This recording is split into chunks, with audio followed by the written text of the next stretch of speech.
श्री सच्चिदानंद सद्गुरु साईनाथ महाराज की जय। सद्गुरु भरद्वाज महाराज की जय। गुरुदेव दत्त। సద్గురు శ్రీ సాయినాథ్ యొక్క సన్నిధానంలో ఆచార్య కిలా భరద్వాజ మాస్టర్ గారి యొక్క ఆశీస్సులతో ఈరోజు సాయినాథ ప్రబోధాంశ గ్రంథంలోని అంశాలని మన పరిణతి మేరకు వివరించుకోవడానికి ప్రయత్నం చేస్తున్నాం. ఎందుకు ప్రతిసారి పరిణితి అంటే పిచ్చుక ఎంతవరకు ఎగురుతుందో, అదేవిధంగా గ్రద్ద ఎంతవరకు ఎగురుతుందో, వాటి వాటి సామర్థ్యాన్ని బట్టి అవి ఏ విధంగా అయితే జీవనయానం సాగిస్తుందో, ఆలోచనతత్వం ఉంటుందో, అలాగే మన ఆలోచనతత్వం కూడా చాలా పరిమితం. ఆ పరిమితంలో నుంచే ఇందులోని విషయాన్ని గ్రహించడానికి ప్రయత్నం చేస్తున్నాం.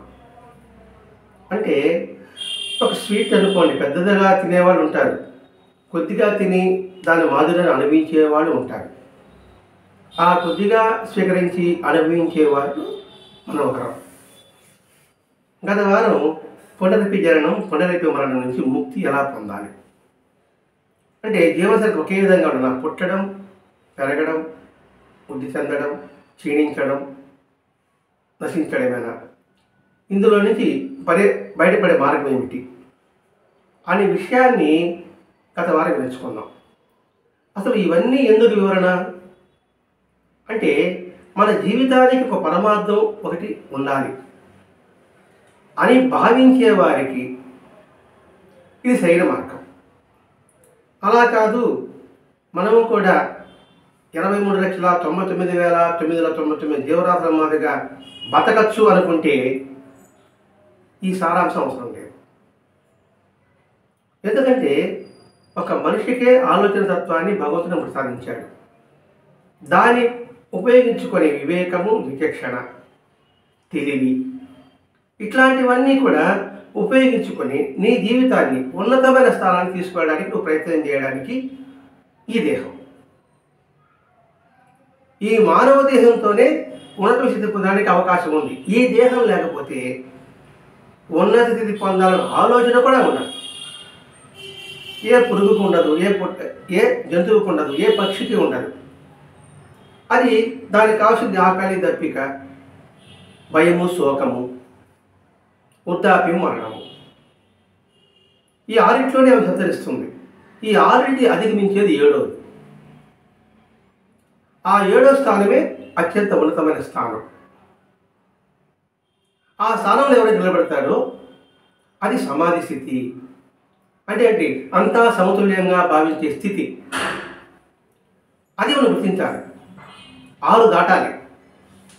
అందుకే అష్టాంగంలో యమము, నియమము, ఆసనము, ప్రాణాయామము, ప్రత్యాహారం, ధారణ, ఈ 6 దాటితే ధ్యానం. ధ్యానమే 7వది. ఆ ధ్యాన స్థితిలోకి వెళ్ళిన తర్వాత 8వది సమాధి స్థితి. ఆ సమాధి స్థితే తన్మయత్వం చెందే అద్భుతమైన స్థితి. కాబట్టి మనం ఈ 6 దాటడానికి 7వది మార్గమే ఆలోచనతత్వం మనకు భగవంతుడు ఇచ్చాడు. కాబట్టి ఆ ఆలోచనతత్వంతో మనం సమాధి పొందాలి. ఇక్కడ సమాధి అంటే చనిపోవడమా, భూమిలో పాతి పెట్టడమా అని కాదు. బుద్ధితో సమత్వం కలిగి ఉండడము. అలా బుద్ధితో సమత్వం కలిగి ఉండాలి అనే ధ్యాస, అనే ఆలోచన, అనే సంకల్పము ఎవరికైతే ఉంటుందో వారికి సాధన సాయినాథ ప్రబోధామృతం పడవకి ఒక చుక్కాని వంటిది. పడవ అంటే ఈ శరీరం, చుక్కాని దారి చూపించేది, శరీర మార్గం చూపిస్తుంది. ఇప్పుడు శ్రీమంలో అంత వెళ్ళినప్పుడు మనకి చూపిస్తుంటారు కదా, అది ఉత్తర వైపు చూపిస్తుంటారు దిక్సూచి. ఆ దిక్సూచి లాంటిది ఈ సాయినాథ ప్రబోధామృతం. ఈ ప్రబోధామృతంలో గత వారం కర్మ యోగము, భక్తి యోగము, జ్ఞాన యోగము. ఈ కర్మ, భక్తి, జ్ఞాన యోగాల ద్వారానే నువ్వు శరీర గమ్యాన్ని నువ్వు చేరవచ్చు. నేను శరీరం గమ్యానికి వెళ్ళాలి అనుకున్న వారికి ఈ 3 తీసుకోవాలని వాడు నిర్ణయించుకుంటాడు.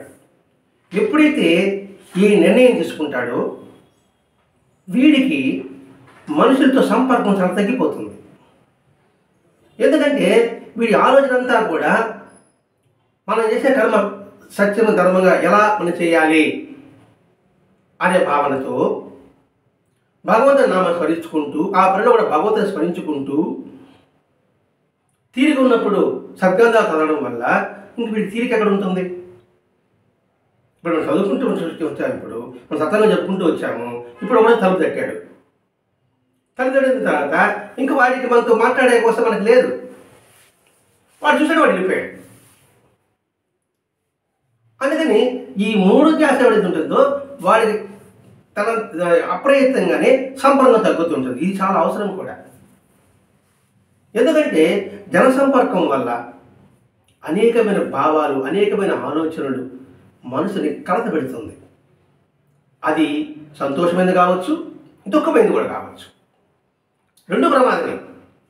ఆ 2 కూడా కలత పెడుతుంది. అందుకే 10 మంది దేవత నాన్నగా లోకాభిరామాయణం ఉంటుందే కానీ ఇంకేది ఉండదు. మన విషయంలో మాట్లాడుకో, ఇతరుల విషయంలో మాట్లాడుకుంటుంటాం. ఇతరుల విషయం మాట్లాడుకున్నప్పుడు ఏమవుతుంది? ఆ ఆలోచన పరంపరలు మన హృదయంలో అది వాసనగా మారిపోతుంది. ఇక్కడ వాసన అంటే ముక్కుతూ చూసేది కాదు, సంస్కారంగా ఏర్పడిపోతుంది. అంటే దాని మీద దృష్టి కలిగి ఉంటుంది. అందుకని వాటిని ప్రయత్నపూర్వకంగా విడనాడవలే. అసలు మనిషి ఉద్దేశం ఏంటి? ఏకాగ్రత కలిగి ఉండడం, పరిశుద్ధం కలిగి ఉండవలసిన కావాల్సిన ఈ మనస్సు చెత్తబుట్టలాగా తయారవుతుంది. ఏది? ఈ లోకాభిరామాయణం మాట్లాడుకోవడం వల్ల లేక వినడం వల్ల, ఈ రెండింటి వల్ల కూడా సరే మనసు ప్యూరిటీగా ఉండాలి, ప్రశాంతంగా ఉండాలి. ప్రశాంతంగా అలజడి ఉంటుంది. ఆ అలజడిలో నువ్వు ఏం ఆలోచించగలవు? వివేకం కోల్పోతాం, వివేకం క్షీణిస్తుంది. అందుకని అటువంటి సంపర్కాన్ని నువ్వు ప్రయత్నపూర్వకంగా నువ్వు విడిచిపెట్టాలి. అలా కాకుండా ఆ వ్యర్థమైన చెత్తను బుర్రలో వేసుకుంటూ ఉన్నామనుకోండి, ఇంకా మంచి ఆలోచన రావడానికి, దానికి మంచి ఆలోచన నింపడానికి స్థలం ఎక్కడ ఉంటుంది? నిండా చెత్త నిండిపోయింది, ఇంటి నిండా వస్తువులు వచ్చేసినాయి. అది సోఫా సెట్ కావచ్చు, అది కాదు, ఇది కావచ్చు. ఏదైనా ఫంక్షన్ అనుకోండి, ఎంతమంది కూర్చుంటారు? ఇక్కడ 4 కూర్చుంటారు. అప్పుడు ఏం చేస్తాం? హాల్లో ఉన్న వస్తువులను తీసి పక్కన పెడితే తప్ప ఏ విధంగా 10 మంది అక్కడ కూర్చోలేరు, అలాగే ఈ చెత్తంతా తీసివేస్తే తప్ప మంచి ఆలోచనలు లోపల ప్రవేశించవు.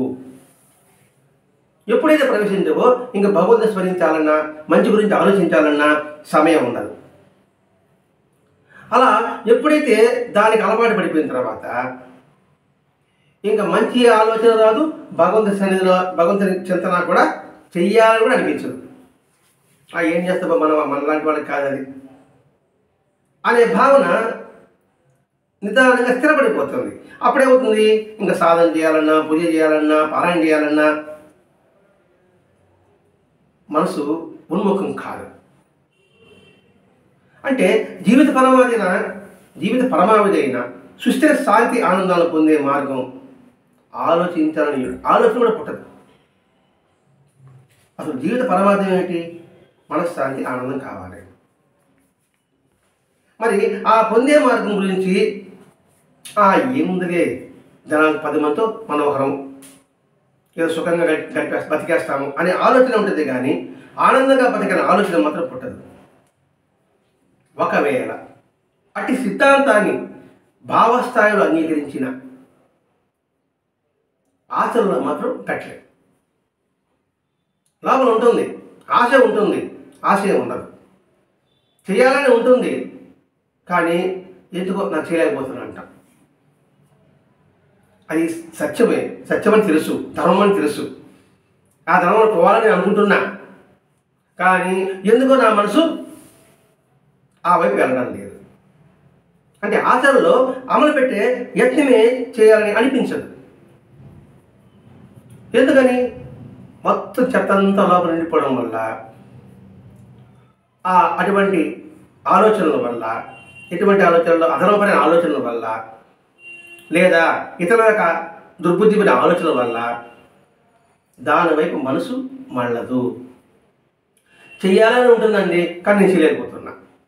అదే కదా మహాభారతంలో దుర్యోధనుడు చెప్పేది, నాకు ధర్మం తెలుసు కానీ ధర్మం వైపు వెళ్ళలేకపోతున్నా, అధర్మము తెలుసు కానీ దాన్ని విడిచిపెట్టలేకపోతున్నా.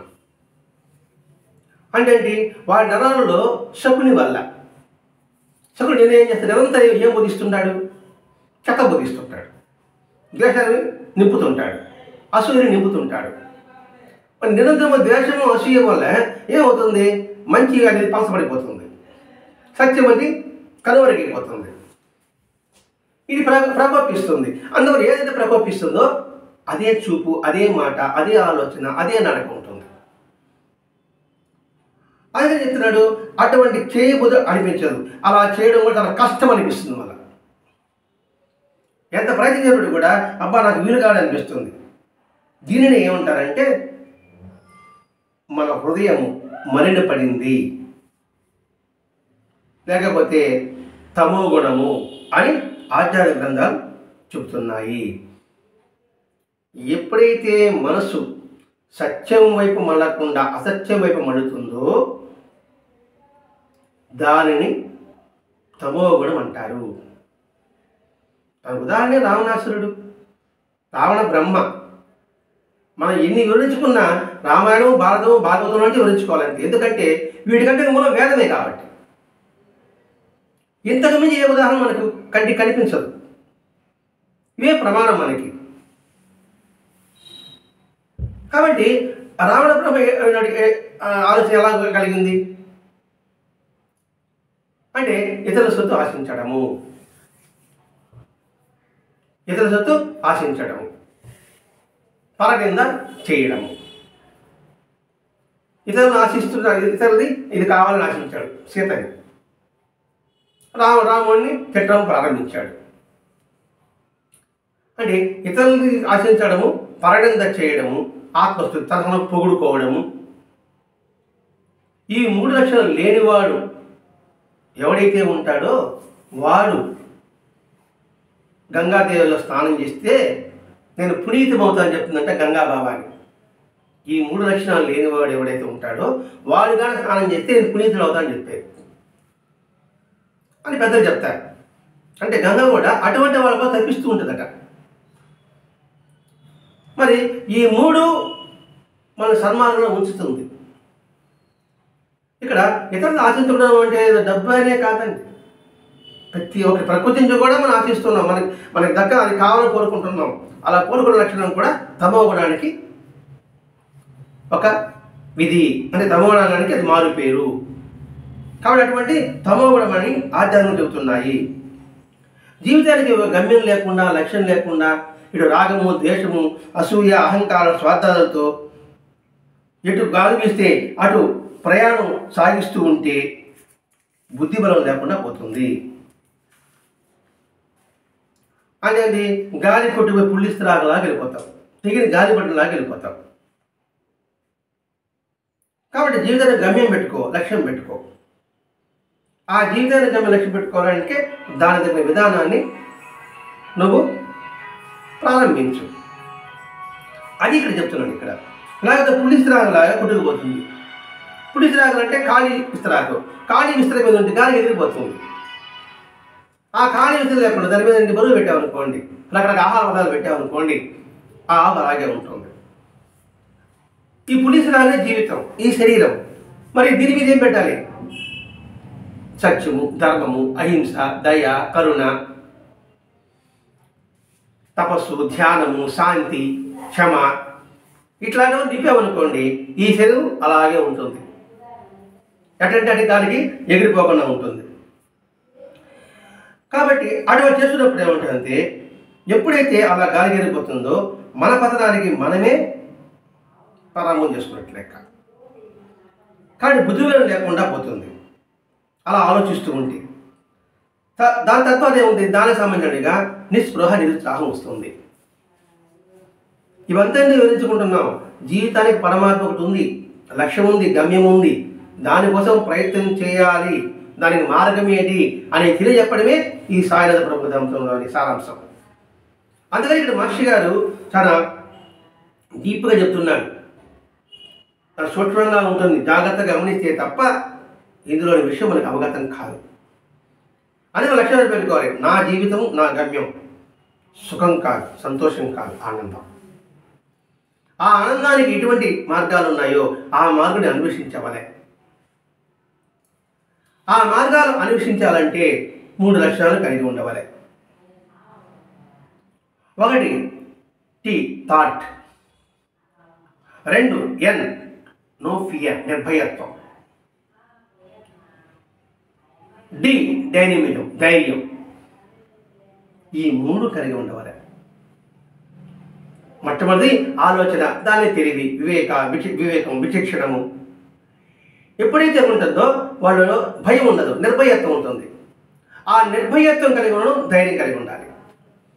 ఈ 3 లక్షణాలు కానీ కలిగి ఉన్నప్పుడు ఎటువంటి మార్గమైన దుర్భేదం అంటే దాన్ని ఛేదించగలం.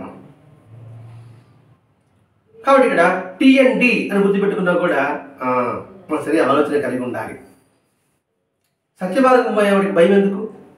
ధర్మ మార్గంలో పోయేవాడికి భయం ఎందుకు? సరైన ఆలోచన ఉన్నవాడే సత్యమార్గంలో పోగలడు, ధర్మ మార్గంలో పోగలడు. ఆలోచన లేనివాడు అసత్యము అధర్మమే.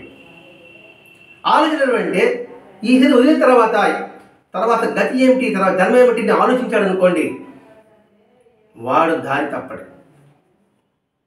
అందుకే పాప భీతి కలిగి ఉండు, దైవ భీతి కలిగి ఉండు అని ప్రవక్త చెప్తాడు. ఖురాన్ చెప్పేది, ప్రవక్త చెప్పేది అదే. ఎప్పుడైతే పాప భీతి దైవ భీతి ఉంటాడో వాడికి ఆలోచన కలిగినట్టు, వాడికి భయం లేనట్టు, వాడు ధైర్యవంతుడిగా ఉన్నట్టు ముందుకు పోగలడు. అందుకని ఇక్కడ ఆ భావాన్ని హృదయంలో నింపుకో, లేకపోతే నీలో నిరుత్సాహం నిస్పృహ నీకు కలుగుతుంది. అది ఎప్పుడైతే మనసులో కలుగుతుందో రాక్షస ప్రవృత్తి వస్తుంది. అంటే చిన్నపిల్లగా చూడండి, ఏదో కోపం వచ్చేదనుకోండి, చేతులు ఏదో తీసుకొస్తారు, వాళ్ళు అడిగిది ఇవ్వకపోతే దాన్ని పైచారే ప్రవృత్తి అంటారు. తన కోరికని ఎప్పుడైతే అందదో వాడు బుద్ధి నశించిపోతుంది. మరి అది కోరిక దాన్ని తీసుకోవడం వల్ల నష్టమా లాభమా నాకు తెలియదు. నేను కోరుకున్నా అది నాకు దక్కాలి.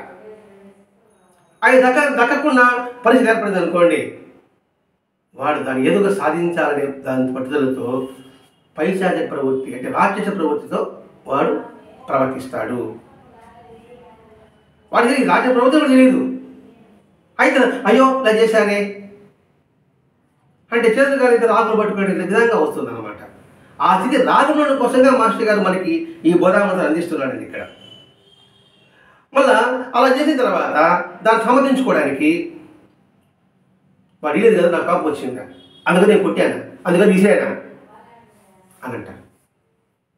నేను తప్పు చేశాను అనడు, వాడి వల్లే. వాడి ముందు నాకు ఇచ్చుంటే నేను అనాలి కదా,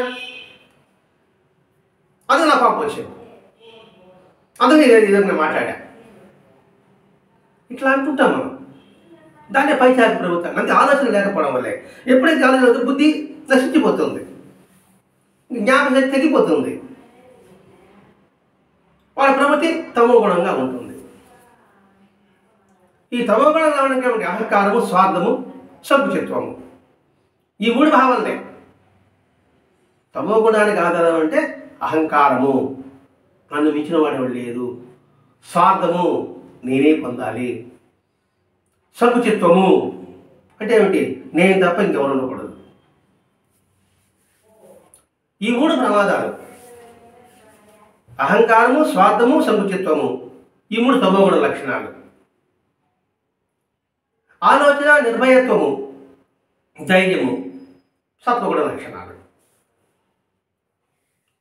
కాబట్టి వీటిలో ఏది పట్టుకుంటాం? ఆ 3 పట్టుకుందామా, ఈ 3 పట్టుకుందామా? దాన్ని సమర్థించుకోవడానికి ఏదో మాట చేస్తూ ఉంటాడు. ఆ తర్వాత మంచి చెప్తున్న మహనీయులను కూడా నిరసించే స్వభావం ఏర్పడి ఆధ్యాత్మిక గ్రంథాలను కూడా వితరణంగా వ్యాఖ్యానించి ఎందరినో తాము తొక్కే పెడదారిలోకి లాగే రాట స్వభావం ఏర్పడుతుంది. ఎప్పుడైతే తనతో సమర్థించుకుంటుంటాడో అప్పుడు మహాత్ములు చెప్పారు కదయ్యా అంటే అదేం మహాత్ములు చెప్పారండి, వాళ్ళు ఇంకో విధంగా చెప్పారు వాళ్ళు అని దాన్ని విమర్శిస్తూ మంచి మార్గంలో వెళ్ళే వాళ్ళు కూడా వెళ్ళనీయకుండా వాళ్ళని అడ్డదారి దొక్కిస్తుంటారు. అందుకే ఆధ్యాత్మికంగా ఒక్కొక్కరు ఒక విధంగా చెప్తూ ఉంటారు. చాలా జాగ్రత్తలు ఆధ్యాత్మికలు అంటే. అందుకే యాదవుల గురువు అనే పదము, స్వామి అనే పదము దాన్ని అడ్డుపెట్టుకొని వితరణంగా వాదించేవాళ్ళు, తన వైపు తిప్పుకునేవాళ్ళు ఈ కలియుగంలో కోకలలు. ఆధ్యాత్మిక సాంప్రదాయం వారు మరొక సాంప్రదాయానికి తొలగి ఒక సాంప్రదాయం ఉంటారు, అక్కడికి వెళ్ళిపోతారు. వెళ్ళిపోయిన తర్వాత ఎందుకు వెళ్ళిపోతారు? ఈ సాంప్రదాయం బాబా సాంప్రదాయం అనుకున్నాం, ఇంకోసారి వెళ్ళారంటే ఏమిటి, ఈ సాంప్రదాయం ఇవ్వడలేకపోయినాం. ఈ సాంప్రదాయం ఏముంది? సత్యము, ధర్మము, శాంతి ఉంది. దీనిని చేయలేక ఇంకో పార్టీలోకి వెళ్ళిపోయా. ఎందుకు వచ్చేసావు అంటే నేనేం చెప్తాను, నేను అది ఫాలో కాలేకపోవాలని చెప్పకుండా అందులో రుజువులు చెప్తా. ఆడండి పక్షపాతం అండి, వాడంటే ఎటు చూస్తున్నాడు, వీడంటే చూస్తున్నాడు అంటానే కానీ నా బలహీనత నేను చెప్పుకోను. అలా వివిధ సాంప్రదాయాల మధ్య ఉంటే తగులు వచ్చేసాయి, వైషమ్యాలు ఏర్పడ్డాయి. ఇప్పుడు సాంప్రదాయంలో ఏ సాంప్రదాయం ఏం చెప్తుంది? అన్ని సాంప్రదాయాలు, అన్ని మతాలు ఉన్నాయి, ఏం చెప్తుంది? ఏం చెప్పినా ఏం చెప్పాల్సిందే. ధర్మము, శాంతి, సత్యము, అహింస, కరుణ ఇవే చెప్తుంది. మరి అన్ని మతాలు కూడా అదే కదా.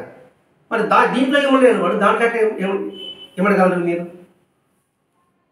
అనే ఆలోచనతో లేకపోవడం వల్ల తను ఒక వర్గం కనపరుచుకొని ఇప్పుడు చెప్తున్నారు కదా, మనం తీవ్ర చూస్తున్నాం. ఒక స్వామి ఎక్కడికో విదేశాలకు కూడా వెళ్ళిపోయాడు, ఏదో స్వామి ఏదో ఆడవాళ్ళతో చేసిన సంగతి. అంటే వాటి గురించి మనకి సరిగా అవగాహన లేకపోవడం వల్ల మనం దాన్ని గుర్తించలేకపోవడం వల్ల మన బలహీనతని కప్పిపుచ్చుకుంటూ దారి తప్పుతున్నాం. అంటే తాజడ్డ కొద్ది వనమల్లా చెరిచినట్లుగా మనలో దాగి ఉన్న మానసిక శక్తి, బుద్ధి, కుశలత మన యొక్క సాటి వారి యొక్క ఉత్తరణకు ఉపయోగపడే బదులు పతనానికి వినియోగపడుతున్నాయి. వీళ్ళు ఆలోచన శక్తి ఉంది, కానీ ఆలోచన శక్తిని తన స్వార్థం కోసం, తన అహంకారంతో, తన సంకుచితంతో దానిని తన వైపు తిప్పుకునే విధంగా, అంటే సత్యమార్గం నుంచి పక్క తప్పే విధంగా చేసుకుంటూ తన బుద్ధిని దానికి ఉపయోగించుకుంటున్నాడు, తన శక్తిని దానికి ఉపయోగించుకుంటున్నాడు. ఇప్పుడు సైన్స్ ప్రకారంగా అంత బాగా వృద్ధిలోకి వచ్చేది, బాగా చదువుకున్నారు, టెక్నాలజీ బాగా తెలుసుకున్నారు. ఆ టెక్నాలజీలో ఒకడు దుర్వినియోగం చేసుకుంటున్నాడు, ఒకడు సద్వినియోగం చేసుకుంటున్నాడు. దుర్వినియోగం ఏమంటాడు, ఏమండి వాళ్ళకి డబ్బు ఉంది కదా, ఎందుకు అనవసరంగా వాళ్ళకి, అందుకు నేను కొట్టేస్తున్నా అని అంటాడు. వాడు ఎంత కష్టపడి డబ్బు సంపాదించుంటాడు ఆలోచన కాదు, తన వైపు తిప్పుకుంటాడు. వాడు కావాల్సింది ఉంది కదండి, అది కొట్టి తీసుకుంటారు, నేను తప్పే ఉంది ఇందులో అని సమర్థించుకుంటూ అనేప్పటికీ దాని ఇష్టపడే వాళ్ళు చుట్టూ చేస్తారు. వాడు పోయే ధర్మం వేరే, పోయిన ధర్మం ఎందుకు, ధర్మంగా నువ్వు ఏ సాధించావు చెప్పు అంటాడు. నువ్వు ధర్మంగానే ఉన్నావు, ఏ సాయం చెప్పు. ఇంట్లో ఒక పూట తింటున్నావు, ఏం ఉపయోగం నీకు అని ఇప్పుడు వాడికి అనిపిస్తుంది. ఇది చెప్పే కాబోలు అని అతను వైపు కూడా మనసు కూడా వీడి తిప్పేస్తాడు. అందుకే వాడలో దొంగలున్నారు జాగ్రత్త అని బాబా హెచ్చరించాడు. వాడంటే శరీరం, ఈ దొంగలే రాగము, ద్వేషము, అసూయ, మమకారం ఇవన్నీ కూడా సరే, దాన్ని నువ్వు నిరోధించు. అందుకే యోగికి ఇందుకే జనసంపర్కం పనికిరాదని శాస్త్రం చెప్పింది. మరి అందరూ యోగులు అనుకుంటున్నారు, మరి అందరూ యోగులు ఎక్కడున్నారు? జనసంపర్కంలోనే ఉన్నారు. జనాల దూరంగా ఎక్కడున్నారు? పైకి అవి లేనట్టుగా అనిపిస్తుంది, లాభం ఉంటుంది అంతే. మరి ఇంత సదనంగా చెప్తున్నాను అనుకోండి, మీరు వచ్చారు, నేను వచ్చాము, ఇద్దరం ఒక స్టేజ్ మీద ఎక్కిచ్చారు, ఇద్దరం మాట్లాడాం. నేను గంట మాట్లాడి, మీరు అరగంట మాట్లాడారు. నాకు ఒక అరిచి మందు ఉన్న జరీ పంచ కండవ నాకు ఇచ్చాడు, నీకు జరీ పండు కండవే నీకే ఇచ్చాడు. నా వాడికంటే నేను ఎక్కువ కదా, ఇద్దరు సమానంగా ఇచ్చారేంటి అని పైగా పైన లోపల అనుకుంటున్నాను కదా. పైగా నేను ఎందుకంటే మళ్ళీ నవ్వుబాటు అవుతుంది కదా, ఇది సొంతంగా చెప్పావు కదా, నువ్వేం చెప్పావు అంటారు కదా. కొన్నాళ్ళు మాత్రం నాకు ఇచ్చిన నేను గంట చెప్పిన వాడికి ఇంతే, అరగంట చెప్పిన వాడికి అంతేనా, ఇద్దరు సమానంగా ఇచ్చారే అని నా మనసు ఆలోచన రాకుండా ఉంటుందా. అందుకే ఇక్కడ గుర్తించుకుంటున్నాడండి బాగా. ఇవన్నీ వార్తాలాపం వస్తుంది. పెద్ద గ్రంథం నిత్యానంద స్వామి ప్రకాశ స్వామి యొక్క సంభాషణ ఉంది, అది ఇంకా కఠినంగా ఉంటుంది వినడానికి. కాబట్టి జనసభలు పనికిరాదని శాస్త్రం. ఇదే కదా మనం భగవత్ గురుచరిత్రలో అవధూత 24 గురువులో కన్య వివాహం కానీ స్త్రీ యజ్ఞం చెప్తారు కదండి. ఆయన పెళ్లి చూపడానికి వచ్చినప్పుడు ఇంట్లో ఎవరు లేరు, ఇంకా అప్పుడప్పటికి ఏం చేస్తారు, అప్పుడప్పుడు ఒడ్లు దంచి దాన్ని అన్నం వండేవాడు. ఇంట్లో బియ్యం ఇందుకు ఉన్నాయి. ఈమెం చేస్తుంది, రోకలా పోసి దంచుతూ ఉంది. దంచుతూ ఉంటే గాజులు చప్పుడు వినిపిస్తా ఉంది. వచ్చిన అనుకుంటారు, అంటే వీడికి బియ్యం కూడా లేదా, ఇప్పుడు దంచుతున్నారా అని అనుకుంటారు కదా.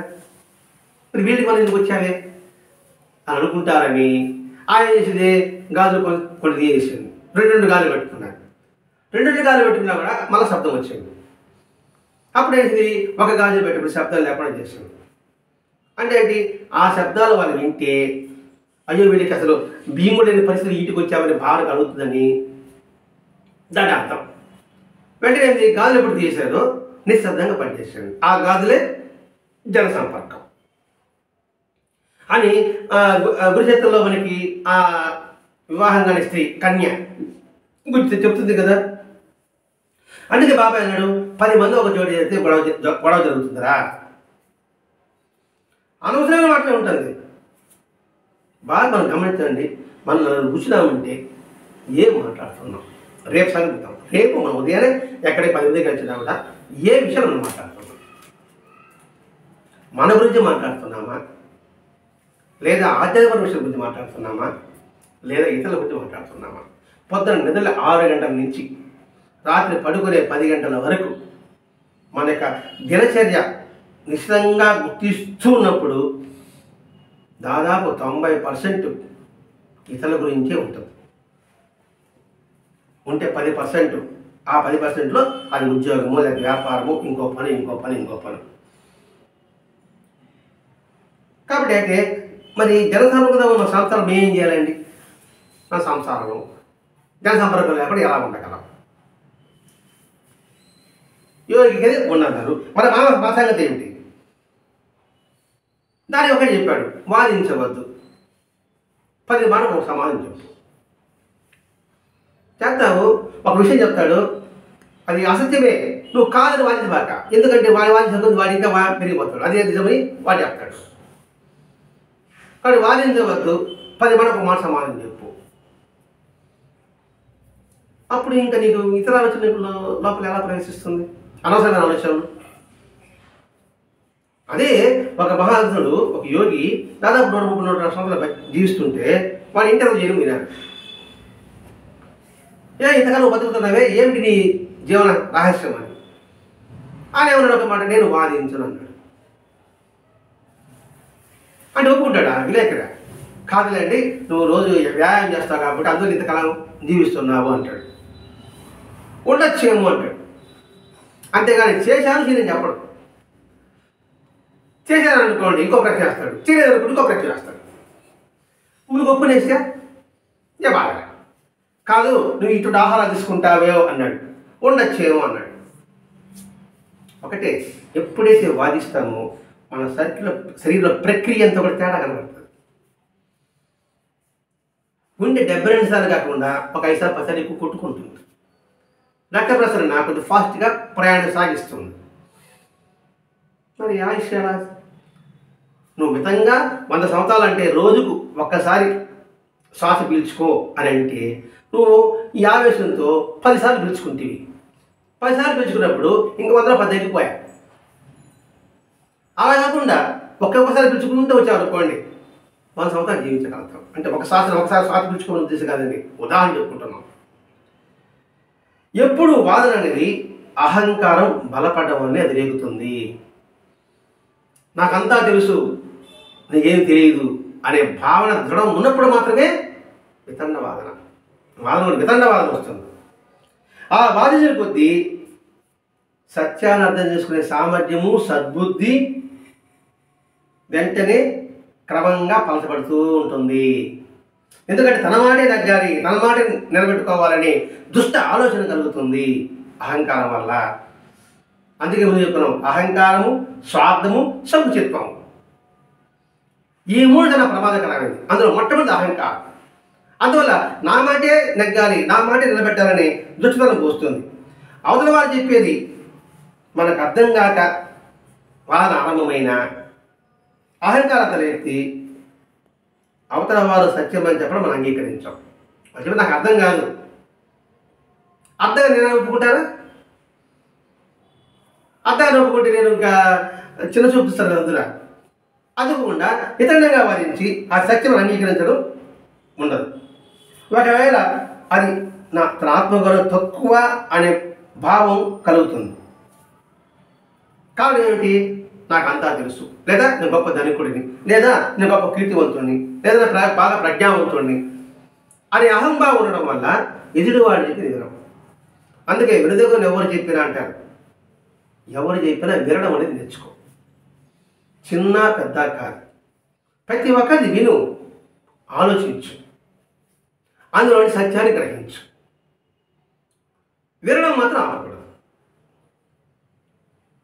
అలా కాకుండా ఈ ప్రజ్ఞానం చెప్పేసి అహంకారం వల్ల లేదా ఎదుటివాడి గొప్పతనాన్ని హర్షించలేకపోవడం వల్ల, మీరు గొప్ప ఆగుంటారు అనుకోండి, నేను గొప్ప నేను అనుకుంటానా, నేను ఒప్పుకున్నాను అనుకోండి, నా గొప్పతనం ఢీలాపోతుంది.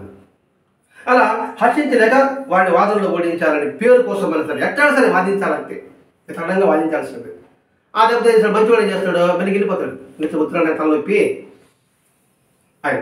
అది కాకపోతే వాదనలో సత్యాన్ని అంగీకరిస్తే నా వలన బయటపడిపోతుంది. అవునని చెప్పి కరెక్టేయా అన్నాం అనుకోండి, అంటే నా తప్పు నేను ఒప్పుకున్నట్టు కదా. తప్పే తెలుసుకున్నా ఒప్పుకున్నా సరిదిద్దుకోము. వాడు తెలిసి చెప్పాడు అనుకోండి, మళ్ళీ నాకు అవమానం అయిపోతుంది. కాబట్టి వాడు చెప్పేది కరెక్టా అనే భావన నేను అంగీకరించాలి కాబట్టి అలా వాదిస్తున్నాను. కాబట్టి మనం చెప్పేది సత్యమైన అవతల వారి వాదన దిగినప్పుడు అట్టి వారు పై కారణాలుగా మనం చెప్పేది అంగీకరించరు. ఏంటి పై కారణాలు? ఒకటి, నేను బాగా ప్రజ్ఞావంతుడనో, లేదా కీర్తివంతుడనో, లేదా డబ్బు ఉండేవాడునో ఒకటి. 2, ఎదుటి వారి ప్రజ్ఞని హర్షించలేకపోవడం ఇంకొకటి. 3వది, అది ఒప్పుకుంటే నా బలహీనత బయటపడిపోతుంది అని ఆందోళన కావచ్చు. ఈ కారణాల వల్ల వాడు సత్యాన్ని అంగీకరించారు కదా. వాదనలో ఓడినందుకు ఒకటి ఓడిపోతే ఎదుటి వాడి మీద అసూయ, ద్వేషము పూని వాడు ఏదైనా మంచి కాలం తలపెట్టాడు అనుకోండి, సత్కారం తలపెట్టాడు అనుకోండి, దాన్ని సాయశక్తిగా వ్యతిరేకించాలని, దాన్ని నాశనం చేయాలని, పరోక్షంగా ప్రత్యక్షంగా విమర్శలతో అపవాదన కల్పించాలని చూస్తాడు. కాబట్టి దుష్టుడికి దూరంగా ఉండు. దుష్టుడికి డబ్బిచ్చి దూరం చేసుకో అని పెద్దలు చెప్తారు. లేకపోతే చేస్తాడు, మన మంచి కారాలంటే కూడా పొలం ఎడతానే ఉంటాడు, దాన్ని జరగనీయడు. కాబట్టి అంటే చెప్పాలి, 10 మాటకు 1 మాట సమాధానం చెప్పు అంతే. సరే, నన్ను చెప్పింది కరెక్ట్ అని తప్పుకోవడం మీదే కానీ నువ్వు చేసిన తప్పు అని మాత్రం వాదించవద్దు. ఎందుకంటే మూర్ఖుడు ఎప్పుడు వినడు. కాబట్టి అది వాడికి చెప్పి కూడా ఉపయోగం ఉండదు. అందుకు బాగా పదే చెప్తున్నాడు, 10 మాటకు సమాధానం చెప్పు, వాదించవద్దు. ఎందుకు పదే ఈ పదాలు వాడుతున్నాడు అంటే, ఎందుకు పనికిరాదంటే, ఎందుకు ఆ భావన మనకు వస్తుందంటే, మనుషులు ఒకరినొకరు వేరని అనుకుంటున్నారు. అదే పొరపాటు. అందుకే ఆధ్యాత్మికలో నాకన్నా గొప్పవాడిని గౌరవించు, నాతో సమాన వాడిని ప్రేమించు, నాకన్నా తక్కువ వాడిని ఆదరించు.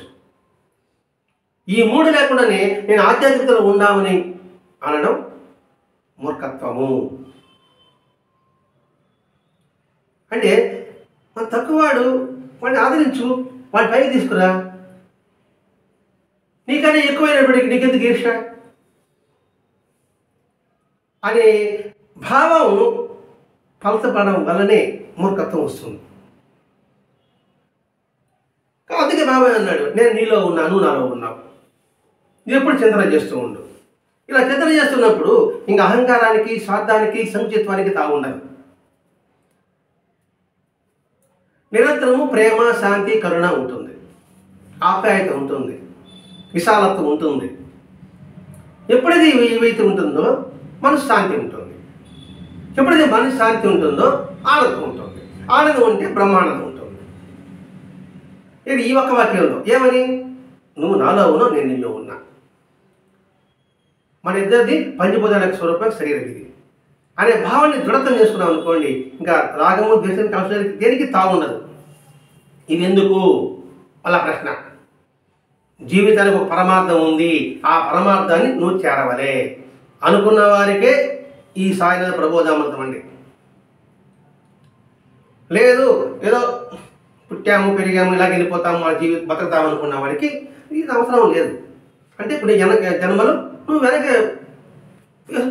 చేర్చుకుంటున్నావు.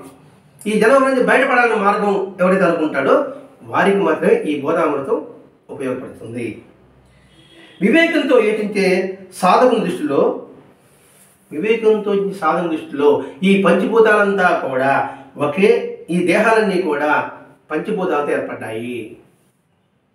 భాగమది ప్రతి ఒక్క వస్తువు కూడా భూమి, నీరు, ఆకాశము, అగ్ని, వాయు, ఈ 5 లేనిది ఏమీ లేదు అని ఆలోచించే సాధకుడికి ఏమంటే అంతా ఒకటే కనిపిస్తుంది. ఏది మానవుడి దేహం అదే అనిపిస్తుంది, సృష్టి అలాగే అనిపిస్తుంది. అప్పుడు ఏమవుతుంది, ఒకే శక్తి చేత ఇవన్నీ చేయబడ్డాలి. కాబట్టి ఇక్కడ నేను, నాది అని ఏముంది, వీడి గుర్తించే లోపల ఒకటి ఉంది. ఆ తత్వాన్ని గుర్తించు, ఆ ప్రజ్ఞను గుర్తించు. అలా ప్రయత్నిస్తే లోపల ప్రజ్ఞకి దానికి రూపం గోచరించదు. డాక్టర్కి వెళ్ళిన తర్వాత సిటీ స్కాన్, ఎంఆర్ఐ స్కాన్ ఏమైనా తీసుకో, లోపల అన్ని పాటలు మనకు కనబడతాయి. నా మనసును చూపించండి చూపిస్తుంది, అదేమన్నా. నా హృదయాన్ని చూపించమంటే ఏమన్నా ఎంత ఎంఆర్ఐ స్కాన్ చూపిస్తుంది, అదేమన్నా. అది లోపల ఉంటుంది, అది ప్రతి ఒక్కరు అది ఉంటుంది. అది కంటికి కనిపించదు. ఆ కంటికి కనిపించింది నేనని విధానం, గుర్తు, లేకపోతే భగవతత్వం, ఏదైనా వాయించుకున్నాం.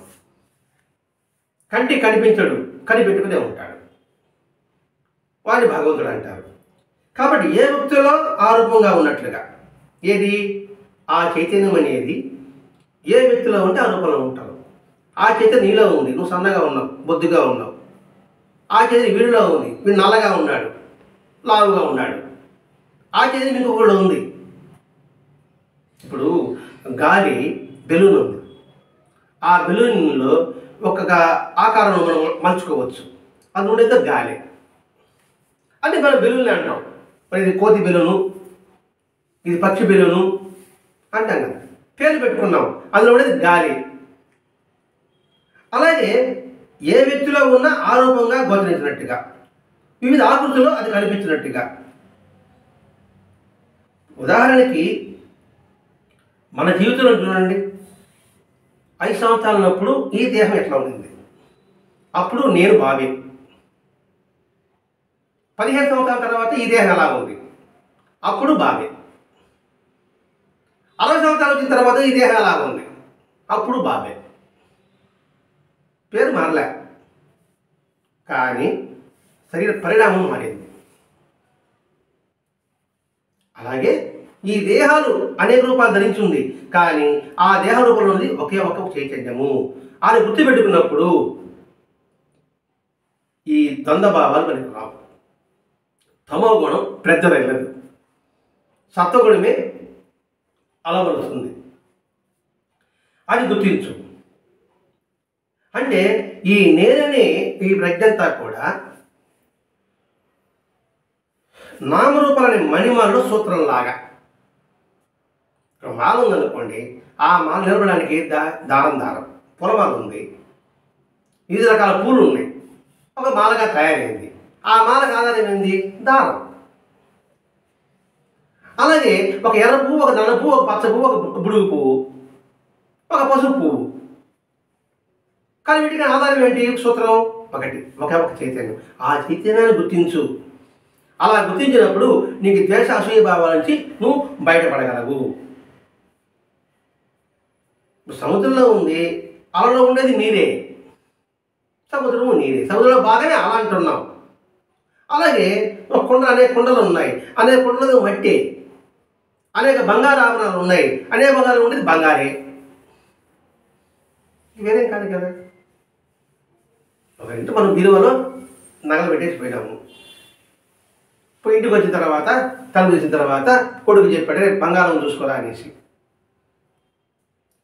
కొడుకు బంగారం లేదన్నాడు. బంగారం అయితే బుద్ధిలో పోయాడు. చూస్తే నగలు ఉన్నాయి. బంగారు లేదు, నగలు ఉన్నాయి. మరి నగలు ఉండేది బంగారే కదా. అందరం నడుచుకుంటున్నాం. కాబట్టి దీనికంతా మనకు ప్రత్యక్షంగా అనుభవం లేదు. ఇది ప్రత్యక్షంగా అనుభవిస్తున్నాడు సాయినాథ్. అందుకే పటం దగ్గర నైవేద్యం పెట్టకపోతే గుర్తు చేశాడు, ఒక్కొక్క రొట్టె వేస్తే గుర్తు చేశాడు, ఒక భిక్షకాడికి పావలా వేస్తే గుర్తు చేశాడు. ఎక్కడో పటానికి 4 సంవత్సరాల ముందు పటానికి బాబావాడికి నమస్కారం పెడితే నువ్వు 4 సంవత్సరాలు తెలుసురా అన్నాడు. నాకేం పరిచయం చేయకపోతే 30 శతాబ్దం నాకు తెలుసురా అన్నాడు. ఇవన్నీ తెలిసినప్పటికీ బాబాకి అన్నీ తెలుసు అనుకున్నప్పుడు, అంతగా బాబాతత్వం కలిగినప్పుడు ఎందుకు మనకి ఈశాన్య ఉంటాయి? దీనివల్ల ఏం ఉపయోగం అంటే, ఈశాన్య వల్ల మళ్ళా పునర్విజయం, పునర్నిర్మాణం. అది కావాలి. అది ఆ ఉపయోగం మనకు కావాలా? అది నిరుపయోగం. ఆ నిరుపయోగానికి ఉపయోగాలకు మనం ప్రయాణం సాగించాలి. అందుకు మాస్టర్ ఈ ప్రబోధాలను అందిస్తున్నాడు. కాబట్టి బాబా చరిత్రే దీనికి రుజువు. ఆయన చరిత్రని, ఆయన అనుభవాన్ని ఒక్కసారి రుచి చూడని మనము, యత్నించిన మనము, ఇంకా వాళ్ళు చెప్పింది వినడమే మార్గం. నువ్వేమో దాన్ని రుచి తెలియదు, ప్రయత్నం చేయలే, వాళ్ళు చెప్పింది విను అంతే. అన్ని అనుభవంగా నేర్చుకోవాలంటే కాదండి. ఒకటి, దాని అనుభూతి పొందిన వాళ్ళు చెప్పిన మాట విను. ఇప్పుడు శాస్త్రం సైంటిస్ట్ చెప్తున్నారు, అని ప్రయోగాలు చేశామా, మరి వాళ్ళు చెప్పి నమ్ముతున్నాం కదా. సైన్స్ వాడు చెప్పాడండి అది కరెక్ట్ అంటాము. నువ్వేం చూసావా? వాడు చెప్తా చంద్రమండలం వాడు దిగాడన్నాడు, ఏమో గ్రాఫిక్ పెట్టుంటే మరి దాన్ని నమ్ముతున్నావా లేదా? మరి వీడు చెప్పింది ఎందుకు నమ్మవు? ఎందుకంటే వాళ్ళు ప్రత్యేకంగా మన నిరూపణ ఇస్తున్నారు. ఎవరికి? ప్రతి ఒక్కరికి. చదువు రానివాడు కూడా ఇస్తున్నారు.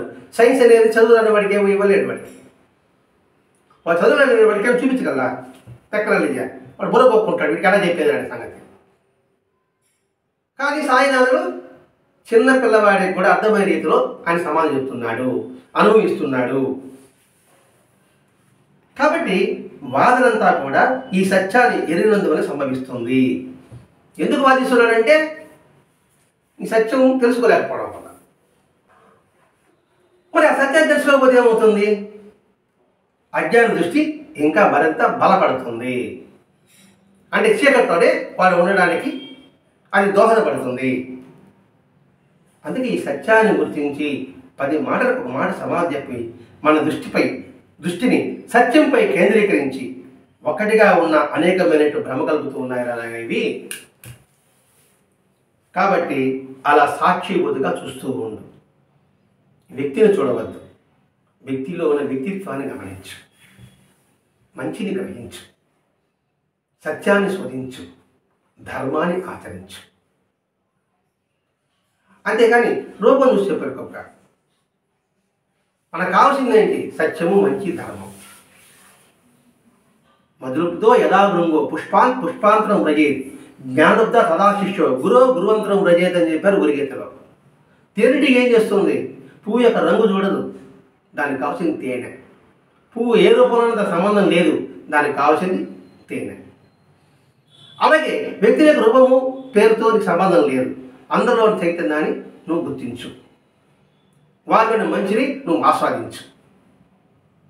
అలా ఆస్వాదించినప్పుడు నువ్వు మనసు ప్రశాంతంగా ఉండడానికి అవకాశం ఉంటుంది, నిత్య సంతోషిగా ఉండగలుగుతావు. ఎవడైతే నిత్య సంతోషో, మహాయోగులు ఎన్నో సంవత్సరం తపస్సు చేస్తే వచ్చే ఆ తృప్తి శాంతి నువ్వు ఈ జన సంపర్కంలో ఉంటూ కూడా బాబా జీవితాన్ని ఆదర్శంగా తీసుకుని వెళ్ళగలిగితే నువ్వు కూడా తృప్తి శాంతిలో ఉండగలవు. అప్పుడు ఎంతమందిలో ఉన్నా కూడా సరే నువ్వు ఏకాంతవాసి అవుతావు.